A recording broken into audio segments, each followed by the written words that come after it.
आज दिल्ली में बड़ी मीटिंग होनी है। एनडीए शासित राज्यों के मुख्यमंत्रियों की बैठक है, जिसकी अध्यक्षता करेंगे पीएम मोदी। प्रधानमंत्री मोदी बैठक के लिए पहुंच चुके हैं। आपको बता दें, एनडीए शासित 20 राज्यों के मुख्यमंत्री और 18 उप मुख्यमंत्री इस बैठक में मौजूद हैं। बीजेपी के राष्ट्रीय अध्यक्ष जेपी नड्डा भी मौजूद हैं, जिन्होंने प्रधानमंत्री का स्वागत किया। वहीं केंद्रीय गृह मंत्री अमित शाह और रक्षा मंत्री राजनाथ सिंह भी बैठक का हिस्सा होंगे। उनकी मौजूदगी ये बताती है कि इस मीटिंग के दौरान भी ऑपरेशन सिंदूर की चर्चा होगी। ऑपरेशन सिंदूर की जानकारी दी जाएगी। एनडीए के सभी घटक दलों के महाराष्ट्र के मुख्यमंत्री, उप मुख्यमंत्री मौजूद, सभी घटक दलों के भी मुख्यमंत्री और उप मुख्यमंत्री मौजूद हैं। इस वक्त प्रधानमंत्री का स्वागत किया गया। पीएम पहुंच चुके हैं। बस कुछ ही पल में एनडीए शासित राज्यों के मुख्यमंत्री, उप मुख्यमंत्रियों की ये मीटिंग शुरू होने वाली है। उत्तर प्रदेश के मुख्यमंत्री योगी आदित्यनाथ को भी आप देख रहे हैं। दिल्ली की मुख्यमंत्री, बीजेपी और बीजेपी के सहयोगी दलों के मुख्यमंत्री और उप मुख्यमंत्रियों की बैठक है, जिसकी अध्यक्षता प्रधानमंत्री करेंगे।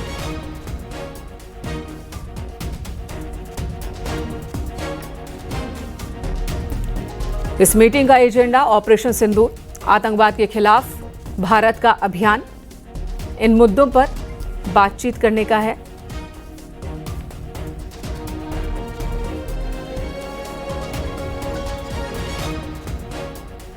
ये एक्सक्लूसिव तस्वीरें आपको दिखा रहे हैं। संदीप पांडे इस वक्त हमारे साथ जुड़ गए हैं ज्यादा जानकारी लेकर। संदीप, मीटिंग शुरू हो गई है, पीएम पहुंच चुके हैं। आज की मीटिंग का एजेंडा क्या क्या? देखिए, प्रधानमंत्री नरेंद्र मोदी मीटिंग में पहुंच चुके हैं। इसमें एनडीए शासित राज्यों के सीएम और डिप्टी सीएम बैठक में शामिल हो रहे हैं। उत्तर प्रदेश की बात करें तो मुख्यमंत्री योगी आदित्यनाथ, डिप्टी सीएम केशव प्रसाद मौर्य और डिप्टी सीएम ब्रजेश पाठक इस मीटिंग में पहुंच चुके हैं। वहीं उत्तराखंड के मुख्यमंत्री पुष्कर सिंह धामी भी मीटिंग में पहुंच चुके हैं। जानकारी के मुताबिक 20 राज्यों के सीएम को पहुँचना था, लेकिन 18 राज्य के सीएम ही पहुँचे हैं। दरअसल 2 राज्यों के सीएम अपने व्यक्तिगत कारणों से मीटिंग में नहीं पहुँच पाए हैं। इसके अलावा बात करें कि आज के एजेंडे की, तो ऑपरेशन सिंदूर की सफलता के बाद पहली बार एनडीए शासित राज्यों के सीएम के साथ मीटिंग हो रही है, जिसमें 2 प्रस्ताव आज पेश किए जाएंगे। एक तो पहला प्रस्ताव ये होगा कि ऑपरेशन सिंदूर की सफलता पर सेना और प्रधानमंत्री को धन्यवाद ज्ञापित किया जाएगा, और दूसरा जो केंद्र सरकार जनगणना कराने जा रही है, उसमें जातीय जनगणना को भी शामिल करने को लेकर प्रधानमंत्री का धन्यवाद ज्ञापित किया जाएगा। इसके साथ ही आगामी कार्य जो होने हैं उसको लेकर भी इस बैठक में मंथन होना है। खासकर योगा दिवस आ रहा है, उसको लेकर भी मंथन होगा कि देश भर में योगा दिवस के कार्यक्रम कैसे मनाए जाएंगे। इसके अलावा जो एनडीए सरकार की पहली वर्षगांठ को लेकर कार्यक्रम होगा, उसको लेकर भी इस बैठक में मंथन किया जाए। साथ ही आपातकाल की 50वीं वर्षगांठ को लेकर भी जन जन में कैसे जागरूकता लाई जाएगी। आपातकाल के समय किस तरीके से तत्कालीन सरकार ने ज्यादती की थी आम जनमानस के साथ, उसको लेकर भी इस बैठक में जो कार्यक्रम होंगे उसकी कार्य योजना बनाई जाएगी। इसके साथ ही विभिन्न राज्यों का इस बैठक में प्रेजेंटेशन भी होगा। जिन राज्यों में बेहतर कार्यक्रम किए हैं, कुछ खास कार्यक्रम किए हैं, उनको लेकर भी यहाँ पे प्रेजेंटेशन दिया जाएगा, ताकि अन्य राज्य भी इसको अमल में लाया जाए।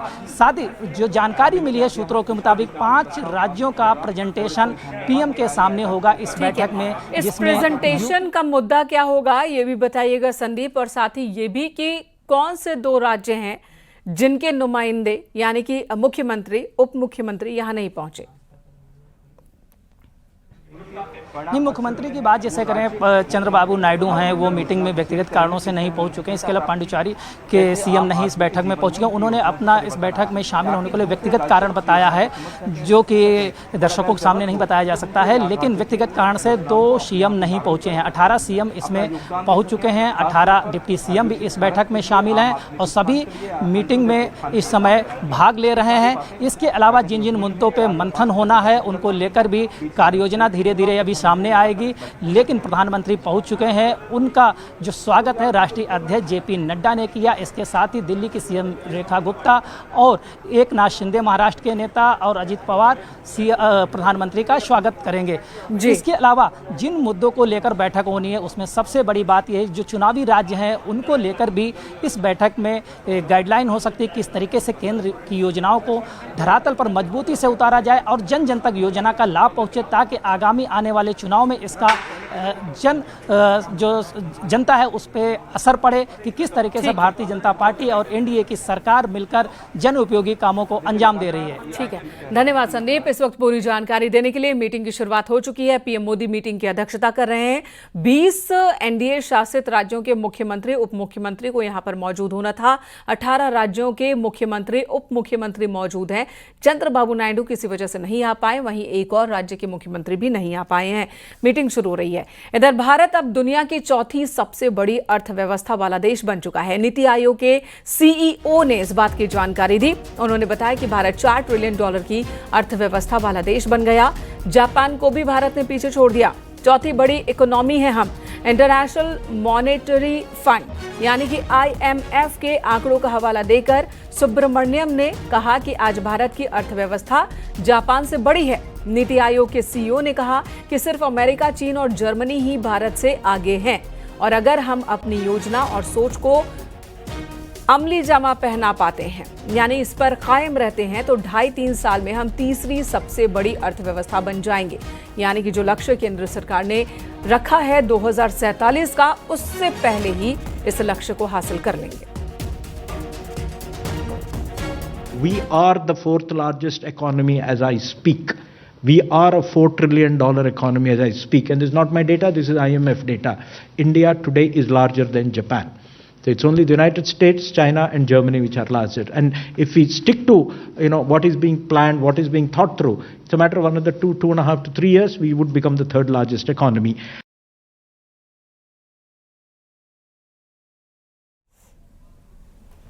मुरादाबाद में सऊदी अरब से लौटे जिन लोगों को अगवा किया गया था उस मामले में चौंकाने वाली जानकारी सामने आई है। सऊदी अरब से लौटे लोगों के पेट में सोना मिला है। मेडिकल जांच में पेट में सोना होने की पुष्टि हुई। 6 लोगों में से 4 के पेट में सोना मिलने की बात सामने आ रही है। पुलिस ने सभी सोना तस्करों को हिरासत में लिया है। सभी लोग रामपुर के टांडा क्षेत्र के ही रहने वाले हैं और सऊदी अरब में काम करते थे।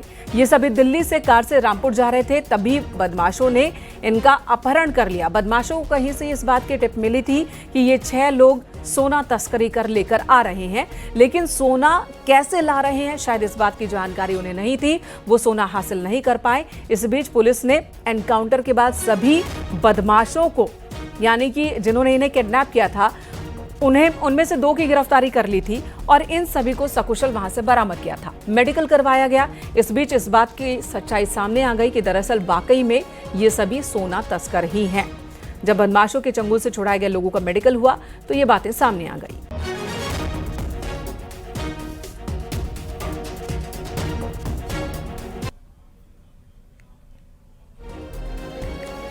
ये 2 तस्वीरें आपको दिखा रहे हैं। पहली तस्वीर सऊदी अरब से लौटे सोना तस्करों की है। दूसरी तस्वीर उन बदमाशों की जिन्होंने इन्हें अगवा किया था। इस एनकाउंटर में 2 बदमाश गोली लगने से जख्मी हो गए थे, हालांकि 2 फरार भी हो गए थे। बदमाशों को पहले से ही इस बात की जानकारी लग गई थी कि 6 लोग सऊदी अरब से आ रहे हैं, सोना तस्करी कर अपने साथ ला रहे हैं और तभी उन्होंने तस्करों को लूटने की प्लानिंग की, उन्हें किडनैप किया, जंगल में बने फार्म हाउस ले गए। पुलिस को इस बात की भनक लगी। पुलिस ने एनकाउंटर के दौरान बदमाशों को पकड़ लिया और जिन्हें छुड़ाया गया अगवा किए बदमाशों के चुंगल से उनके मेडिकल के जांच के दौरान ये साफ हो गया कि ये वाकई ये सोना तस्कर ही हैं। विशाल सक्सेना इस वक्त हमारे साथ हैं। विशाल, ये मामला वाकई पेचीदा है या शुरू से सब कुछ साफ था? जो बदमाश है, जिन लोगों ने सोना तस्करों को किडनैप किया था, कहीं ये सब एक ही गुट के तो नहीं? बिल्कुल, आपको बता दूं कि रामपुर का टांडा क्षेत्र जो है वो सोना तस्करों के लिए पहचाना जाता है क्योंकि यहाँ के ज्यादातर लोग सऊदी में काम करते हैं। पहले भी कई तरह के मामले इस तरह के सामने आए कि वहां से आने वाले लोग अपने पेट में सोना लेकर के आए। तो वहीं जो सऊदी में काम करने वाले रामपुर के करीब क्या कहते हैं 6 लोग जो सऊदी में काम करते थे, वो सऊदी से वापस आ रहे थे। दिल्ली से वो बाई कार रामपुर के टांडा क्षेत्र आ रहे थे, जहां मुरादाबाद के मुंडा पांडे क्षेत्र में उनका 2 गाड़ियों में सवार बदमाशों ने अपहरण कर लिया। अपहरण कर उनको मुंडा पांडे थाने क्षेत्र के जंगल में ले गए, जहां पुलिस को जैसी सूचना मिली पुलिस ने तलाश शुरू की। तलाश के बाद पुलिस बदमाशों तक पहुंची तो वहीं उनसे मुठभेड़ हुई। मुठभेड़ में 2 सारी बातें गोली मीडिया लगी। के सामने है, जनता के सामने है। ये बताएं कि पुलिस क्या कह रही है? पुलिस को ये जानकारी कैसे लगी कि सोना तस्करों को किडनैप किया गया है? जिन और जिन किडनैप बदमाशों कर ने ले जाया इनको गया है। जिन बदमाशों ने इनका अपहरण किया था, उनको शक था कि इनके पेट में सोना है और उसी शक को लेकर के जो था इन्होंने इनका अपहरण किया था। लेकिन मुठभेड़ के बाद जो जिन लोगों का अपहरण किया था, पुलिस ने जब उनको छुड़ाया तो उनका मेडिकल परीक्षण कराया। मेडिकल परीक्षण में ये बात सामने आई कि जो लोगों को अपहरण से छुड़ाया गया था उनके पेट में सोना मिला है। 6 लोगों में से 4 लोगों के पेट में जो है वो सोना बरामद हुआ है, ऐसी पुलिस से जानकारी मिल रही है। जी धन्यवाद आपका इस वक्त पूरी जानकारी देने के लिए। इधर एटा में तेज रफ्तार का कहर दिखा, ट्रैक्टर और कार की टक्कर हुई। हादसे में कार सवार 3 साल के मासूम समेत 4 लोग गंभीर रूप से घायल हो गए। कार सवार लोग मिरहची से आ रहे थे। पुलिस ने घायलों को मेडिकल कॉलेज में भर्ती कराया। हादसा थाना कोतवाली देहात क्षेत्र में हुआ।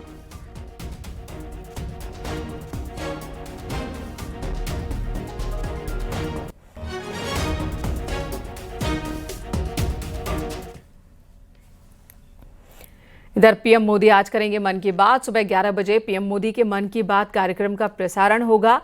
आज मन की बात कार्यक्रम का 122वां एपिसोड है।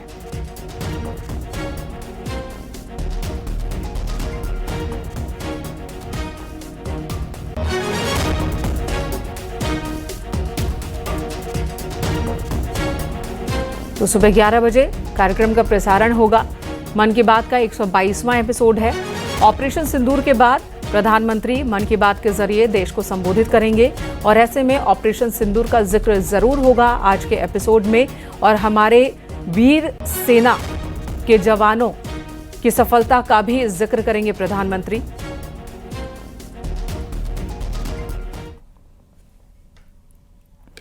सुल्तानपुर में न्यूज 18 की खबर का दमदार असर देखने को मिला। डीएम और एसपी ने खबर का संज्ञान लेते हुए मदरसे का निरीक्षण किया। आपको बता दें, अवैध रूप से बन रहे मस्जिद का लगातार विरोध हो रहा था। न्यूज 18 ने ग्राउंड जीरो पर पहुंचकर प्रमुखता से खबर दिखाई थी, जिसके बाद डीएम और एसपी ने जांच के बाद कार्रवाई की बात कही। आरोपों के मुताबिक बिना इजाजत के ही 2 मंजिला मस्जिद बन रही थी। गांव वालों का कहना है कि अवैध ढंग से बन रही मस्जिद से बड़ा खतरा है। प्रशासन ने भरोसा दिया है कि जल्द ही बड़ी कार्रवाई होगी और इस मामले में जांच के बाद पुलिस प्रशासन ने 5 नामजद और कई अज्ञात के खिलाफ केस दर्ज किया है।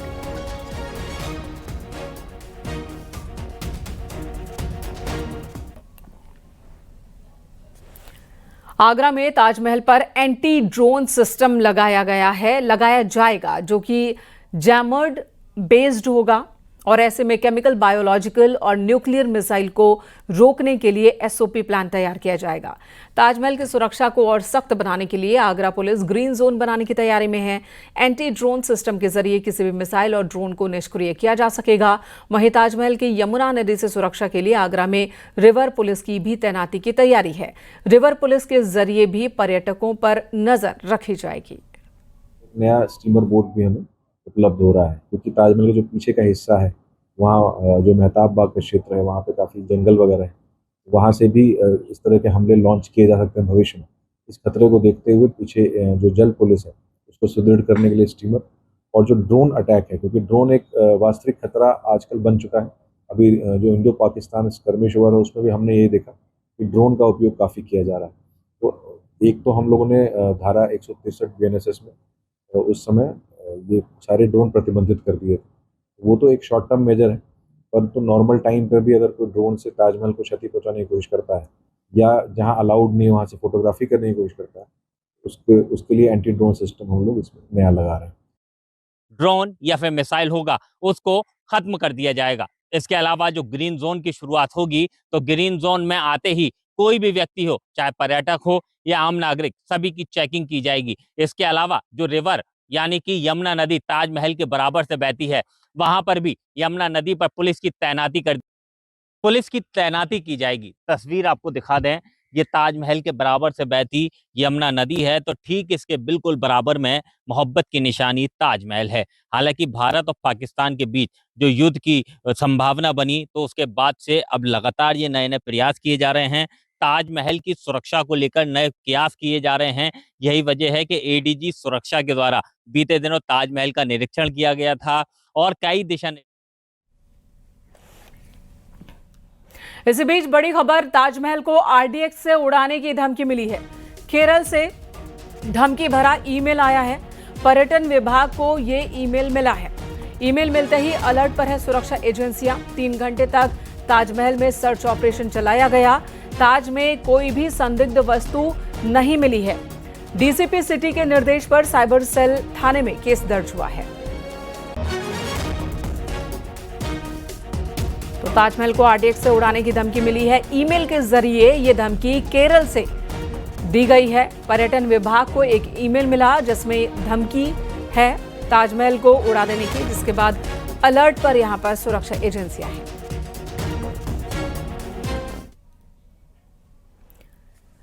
टेस्ट क्रिकेट से संन्यास लेने के बाद टीम इंडिया के पूर्व कप्तान विराट कोहली व्यस्त नजर आ रहे हैं। कई जगहों पर भ्रमण करते दिख रहे हैं विराट कोहली।